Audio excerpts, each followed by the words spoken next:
Hello guys, welcome to my channel.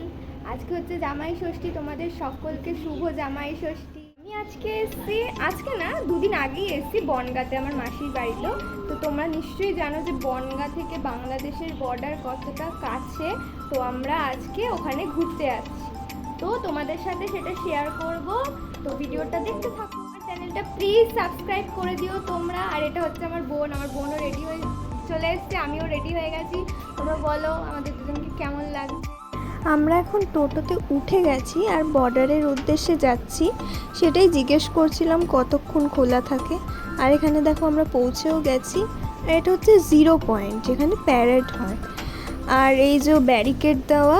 আর এখানে দেখো ইনি হচ্ছে বাংলাদেশের বিএসএফ, পতাকা নামাচ্ছেন। 6টা বেজে যাচ্ছে, তাই জন্য টাইম হয়ে গেছে এনাদের গেট বন্ধ করার। আমরাও একদম লাস্ট টাইমেই পৌঁছেছিলাম। আর ওই যে লরির উল্টো দিকেই হচ্ছে বাংলাদেশের বর্ডার। আর এনারা এই অ্যারাইভেলের ওখান দিয়ে পাসপোর্ট দেখিয়ে বাংলাদেশে ঢুকতে পারেন। আর এটা হচ্ছে বিএসএফদের ক্যাম্পাস।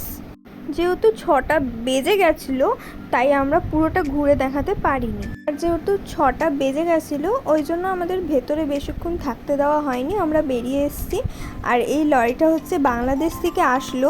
এই লরিগুলো ইন্ডিয়া থেকে যায়, এই কারণেই আসার টাইমে চেকপোস্টে প্রতিনিয়ত চেকিং হতে থাকে। এখানে মানে সঙ্গে সঙ্গে গাড়ি ঢুকতে থাকে 2-3 মিনিট পর পর।